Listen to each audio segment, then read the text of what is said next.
अस्सलाम वालेकुम नाजरीन, मोहम्मद जुल्फ़कार आपका इंटरनेशनल फ्रेंचाइज ब्रोकर हाजिर है। आज हम बात करेंगे E2 वीज़ा के हवाले से कि इसकी क्या रिक्वायरमेंट्स हैं, इसके क्या डॉक्यूमेंट रिक्वायर्ड होते हैं एम्बेसी के अंदर जब आपने इस वीज़े को प्रोसेस करना है। जब भी अमेरिका में बिज़नेस के हवाले से बात होगी तो सबसे इम्पोर्टेंट चीज़ जो पहले आएगी वो आएगी बिज़नेस परचेज़। कंसल्टेंसी के हवाले से तो बेशुमार फर्म्स आपको नज़र आएंगी, लेकिन बिज़नेस परचेज़ के हवाले से अल्हम्दुलिल्लाह मैं वाहिद शख्स हूँ जिसके पास फ्रेंचाइज ब्रोकर का लाइसेंस है और लीगली तौर पे USA के अंदर न्यूयॉर्क में बेस हूँ और तमाम दुनिया के अंदर काम कर रहा हूँ। तो उसमें जो मेरा मकसद है आपको इन्फॉर्मेशन देने का, ताकि आपका हर प्रोसेस बड़े स्मूथ तरीके से एक एक स्टेप वाइज होना चाहिए। तो आज हम बात करेंगे कि E2 वीज़ा की रिक्वायर्ड जो डॉक्यूमेंट हैं जो आपको चाहिए, जिसके लिए आप अपने आप को तैयार करें, वो ये हैं। सबसे इम्पोर्टेंट चीज़ है मनी ट्रेल, क्योंकि इसके अंदर जो भी बिज़नेस के अंदर पैसा लगेगा वो लेजिटिमेट मनी होनी चाहिए, ब्लैक मनी नहीं होनी चाहिए। उसका वो कोई भी ट्रेल जो आपके पास है, मसलन आपकी इनहेरिटेंस से आपको वो पैसा मिला है, आपने कोई प्रॉपर्टी सेल की है उससे आपको पैसा मिला है, या आपने कोई बिजनेस किया है उससे पैसा मिला है, या आप कोई जॉब करते रहे हैं उसके थ्रू आपने ये पैसा कमाया, उसके पूरे जो हैं फाइनेंशियल ट्रेल्स जो आपके पास हैं, बैंक की स्टेटमेंट रिक्वायर हैं इसमें, और जो डॉक्यूमेंट्स हैं अगर आपने प्रॉपर्टी सेल किया है उसकी सेल डीड के हवाले से डॉक्यूमेंट चाहिए होंगे। तो ये आपने प्रोवाइड करने हैं कि मेरी जो पैसा है वो लेजिटिमेट मनी है और जो मैं बिज़नेस में इन्वेस्ट कर रहा हूँ, और ये बैंक के थ्रू ही USA में ट्रांसफ़र होगा। दूसरा नंबर आता है जो सबसे इम्पोर्टेंट चीज़ जिसमें मेरा रोल सबसे ज़्यादा है, बिज़नेस परचेज़ के हवाले से। जब भी आप USA में बिज़नेस परचेज़ की बात करेंगे तो आपको कोई ना कोई ब्रोकर चाहिए, बेशक वो फ्रेंचाइज बिज़नेस हो, वो दूसरा बिज़नेस हो। अभी हमने अपनी पिछली वीडियोस में आपको एक्सप्लेन किया था कि रेगुलर बिज़नेस और फ्रेंचाइज बिज़नेस में क्या फ़र्क है। आप उस वीडियो को देखें, उससे आपको अंदाज़ा हो जाएगा कि हमें कौन सी बिज़नेस में परचेज़ करना। तो इसमें जो बिज़नेस परचेज़ एग्रीमेंट होगा, जो हम आपको बिज़नेस उधर लेके देंगे अमेरिका के अंदर, उसका स्टेप बाय स्टेप प्रोसेस भी हम बताएंगे कि वो किस तरीके से आप परचेज़ करेंगे। लेकिन इसमें हमने वो एग्रीमेंट जो बिज़नेस हमने परचेज़ किया है वो रिक्वायर होगा इस वीज़े के हसूल के लिए, जो हमने डॉक्यूमेंट के साथ लगाना है। तीसरी चीज़ आ जाएगी article of incorporation in USA।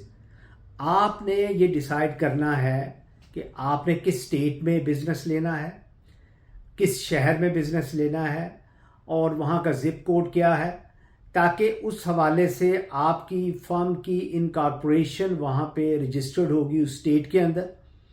तो वो जो इनकॉर्पोरेशन के डॉक्यूमेंट्स होंगे जो हम इधर से हासिल करेंगे वो आपके एप्लीकेशन के साथ भी लगेंगे, ताकि जिससे ये साबित हो कि हमने प्रॉपरली एक बिज़नेस परचेज़ जो हमने किया है उसके हवाले से अपनी कंपनी फॉर्मेशन कर ली है, और ये हमारा आर्टिकल ऑफ इनकॉर्पोरेशन है उस स्टेट से। जैसे ही हमारा आर्टिकल ऑफ इनकॉर्पोरेशन मुकम्मल होता है, चौथी चीज़ आती है EIN नंबर, जिसे हम एम्प्लॉयर आइडेंटिफिकेशन नंबर कहते हैं, जो कि यहाँ का इदारा IRS internal revenue services issue करता है, जो आपको इस बिज़नेस के हवाले से चाहिए, क्योंकि इसके बगैर बिज़नेस यहाँ पे जो इनकॉर्पोरेशन है वो मुकम्मल नहीं होती। क्योंकि इस EIN नंबर के ज़रिए आप यहाँ पे अपने बैंक अकाउंट खोलेंगे, आप अपना क्रेडिट जो कंपनी के हवाले से आपका बिल्ट अप होगा वो आपने करना है। दूसरा, एनुअल जो टैक्स रिटर्न भरनी है वो भी आपने इसी EIN नंबर के हवाले से भरनी है। जो भी बिज़नेस ट्रांजैक्शन आपने पूरा साल करनी है उनकी इंफॉर्मेशन आपने इस EIN नंबर के हवाले से गवर्नमेंट को मुहैया करनी है। तो ये EIN नंबर बहुत ज़्यादा इंपॉर्टेंट है, क्योंकि ये आपके बैंक अकाउंट ओपनिंग के अंदर भी इसकी बड़ी ज़रूरत पड़ेगी। ठीक है। उसके बाद हमारा आता है मरहला बैंक अकाउंट ओपनिंग का। जैसे ही आपकी आर्टिकल ऑफ इनकॉर्पोरेशन मुकम्मल हो जाती है, EIN जो है आपने ले लिया है IRS से, ये पांचवी चीज़ जो आपकी है वो प्रूफ ऑफ बैंक अकाउंट है, क्योंकि जब तक ये बैंक अकाउंट यहाँ पे नहीं बनेगा आपकी मनी वहाँ पे ट्रांसफ़र नहीं हो सकेगी। जो आपने इनिशियल फ्रेंचाइजी बाई की है या बिज़नेस जो भी बाई किया है उसकी इनिशियल पेमेंट आप इसी अकाउंट से अदा करेंगे। और जैसे ही आपकी सारी अमाउंट्स यहाँ पे आ जाएंगी वो एज ए एस्क्रो इस अकाउंट में पड़ी रहेंगी जब तक आप यहाँ पहुँच नहीं जाते। तो जैसे ही आप पहुँचेंगे आप वो अमाउंट यूटिलाइज़ करेंगे अपने बिज़नेस बिल्डअप में, बिज़नेस की फीसिस के हवाले से आप देंगे, बिज़नेस जो लोकेशन आपने डिसाइड की है, लीज़ की है, उसको आपने उस पर बिल्डअप करना है। तो ये बहुत ज़रूरी है आपके हवाले से कि आपने अपना जो अकाउंट ओपन करना है वो बड़ा ज़रूरी है, उसके बगैर आपका फर्दर प्रोसेस आगे नहीं चलेगा। उसके बाद जो सबसे इम्पोर्टेंट चीज़ आ जाती है वो है बिज़नेस प्लान। जैसे ही आप कोई बिज़नेस स्टार्ट करना चाहते हैं तो गवर्नमेंट आपसे एक्सपेक्ट करती है कि आप अपने बिज़नेस के हवाले से हमें इंफॉर्मेशन दें कि आप कौन सा बिज़नेस करना चाह रहे हैं, उसकी प्रोजेक्शन क्या है, उसमें कितने अफराद आप रखेंगे और उसकी एनुअल रेवेन्यू क्या होगा। तो इस हवाले से इसका आपकी कंपनी के हवाले से जो भी आपने बिज़नेस करना है उसके हवाले से बिज़नेस प्लान यहाँ पे तरतीब दिया जाएगा। और जैसे ही आपका ये बिज़नेस प्लान बन जाएगा उसको फ्रेंचाइज के हवाले से उस बिज़नेस, क्योंकि बेशुमार डॉक्यूमेंट जो बिज़नेस प्लान को तरतीब देने के लिए आपको कंपनी से रिक्वायर्ड होंगे, क्योंकि कंपनी एक स्ट्रॉन्ग बिज़नेस मॉडल है, गुज़िश्ता 15-20 साल से काम कर रही है। वो तमाम इंफॉर्मेशन जो एक लोकेशन के हवाले से, एक पॉइंट जो उधर बिल्टअप होता है उसके हवाले से, जो ऑलरेडी उनके बिजनेसेस चल रहे हैं उसके हवाले से वो आपको प्रोवाइड करेंगे, ताकि आपके जो बिज़नेस प्लान को वो ऑथेंटिकेट करे और एम्बेसी के पास जब वो जाए, जब वो देखेगी कि इस कंपनी के साथ आप काम कर रहे हैं और इसका ये बिज़नेस प्लान है, उसको भी वो रिसर्च कर सकते हैं नेट पे, तो उसमें कोई प्रॉब्लम नहीं आएगी। उसके बाद 7वें नंबर पे आ जाती है जी बिज़नेस एक्सपेंस डिटेल। इसमें जो डॉक्यूमेंट है इसके वाले से वो कंपनीज भी प्रोवाइड करेंगी आपको, उसका हम जिक्र आगे करते हैं। लेकिन इसमें मकसद ये होगा कि आपने जो बिज़नेस परचेज कर रहे हैं उसके अंदर आपके कितनी कॉस्ट इन्वॉल्व होगी। मसलन आप 200 के यूटिलाइज होना है, वो उसमें वर्किंग कैपिटल कितना है, बिल्ट अप कॉस्ट कितनी है, उसमें सैलरीज कितनी है, इक्विपमेंट कॉस्ट कितनी है, और दूसरी जो भी डिटेल होगी उस बिज़नेस के वाले फीसिस कितनी है, रॉयल्टी कितनी है। तो आपने ये तमाम चीज़ें आपने इस बिज़नेस एक्सपेंस डिटेल में हमने एक शीट फॉर्मेट बना के तो एम्बेसी को प्रेजेंट करना है कि ये हमारा कॉस्ट इन्वॉल्व होगी। इसमें एक सबसे इम्पोर्टेंट चीज़ जो 8वें नंबर पे है उसे हम कहते हैं एफडीडी।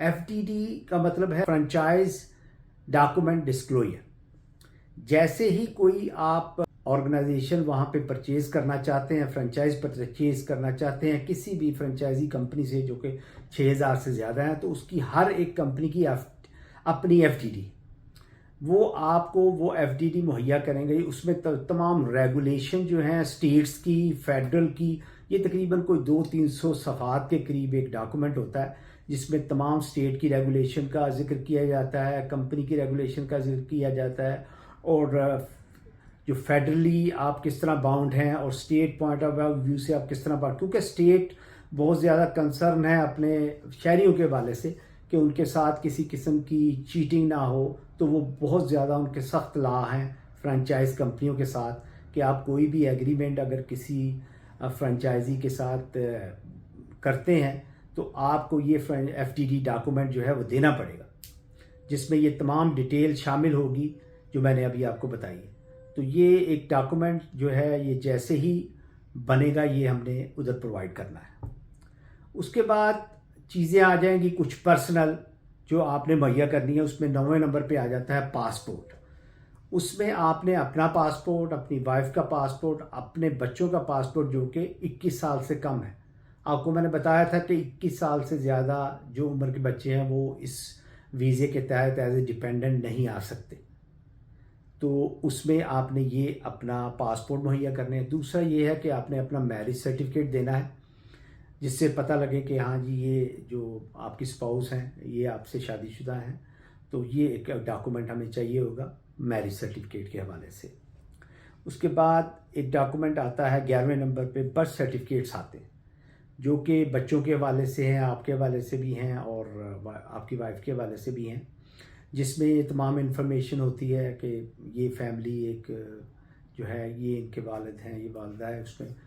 उसमें ये पूरी डिटेल बर्थ सर्टिफिकेट में आपकी दी जाएगी। तो नाज़रीन मैंने कोशिश की है कि कुछ डॉक्यूमेंट को एक्सप्लेन करने की, इसमें मज़ीद भी डॉक्यूमेंट्स ऐड हो सकते हैं, वो फ्रेंचाइजी के हवाले से होंगे कि फ्रेंचाइजी आप किस जगह पे ले रहे हैं, किस स्टेट में ले रहे हैं, तो वहाँ के मज़ीद कोई रेगुलेशंस हैं उसके डॉक्यूमेंट्स शामिल होंगे इसके साथ, या उसके हवाले से जो फेडरली जो है उसमें इंक्लूड है कुछ चीज़ें, तो वो अलग डॉक्यूमेंट हो जाएंगे। बस से बेसिक रिक्वायरमेंट जो डॉक्यूमेंट की थी वो मैंने आपको बता दी है। तो इंशाल्लाह मिलेंगे अगली वीडियो में। Please subscribe me and share me, और आपको किसी भी इस हवाले से इंफॉर्मेशन चाहिए हो आप मुझसे रब्ता करें, और मेरे ईमेल नंबर पे, मेरे व्हाट्सएप नंबर पे और मेरे फ़ोन पे आप रब्ता कर सकते हैं।